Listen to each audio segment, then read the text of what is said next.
what are the new makeup trends for 2025? And then how can we translate those if you're over 40? I'm really excited about some of the new trends we're seeing for this year. For the longest time, it's been just eyeliner, mascara, and maybe some brows, similar to what I have on right now. We are seeing a return to eyeshadows, and cool tones has been the thing for the past year or two. So think something like a palette like this. This is the Makeup by Mario Neutrals palette. Even something like your Natasha Denona, I Need a Nude palette, anything like this. But it's not complicated. It's not carving out the eye. Just a one and done shadow, swept all over the lid, something still really easy.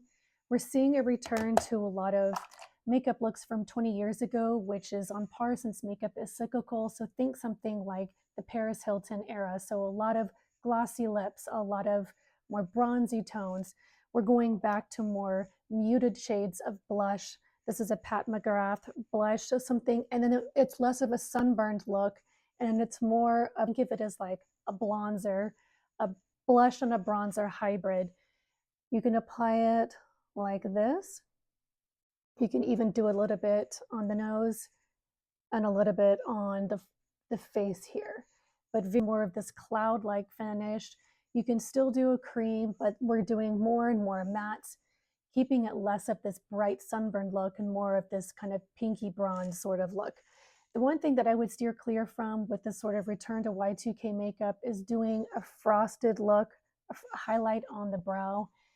As we age, this will become increasingly puffier, or you'll have a hooded eye. I would stay with something like either a powder foundation or a pressed powder, loose powder, and get a little bit of sculpt this way without having that extra frost.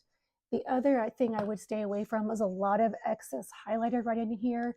If you want to do maybe something that's like glowy, but I wouldn't do a frost because that's going to really emphasize texture around the eyes, right? Victoria Beckham liners. I've been a big fan of these for a long time, and one of the shades I've really been enjoying right now is this dark gray to go along with these cool tone trends. These are just gorgeous, and these cool tone grays are really easy, super flattering. I just love these. So if you're sick of doing your blacks and your browns, try a gray. I love this. It really opens up the eyes. The last thing I'm really excited about is this return to these cool tone lips.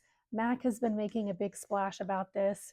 I've got a few of these so far. These just sort of old school nudes. This is blankety. I also have M de Nude. I'm still waiting on my Flesh Pot, but I love, love, love these sort of old school lip colors. And then you can finish them out with this contoured liner. So I just have a regular neutral liner in here, but you can really sculpt the lip. And I just keep it in the center here. This is what's going to give the lip some dimension. This is stone, so it's less on the corners and more on the top and bottom. That'll help increase your volume.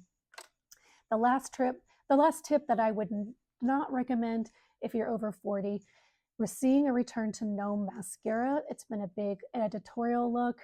I just don't think any woman is going to really realistically wear this. If you want to partake in this trend, I would opt for something a little bit softer, like a soft brown, but I wouldn't go with a completely editorial no mascara look. Those are just some of my tips and tricks, but what else are you excited to see or try out for 2025?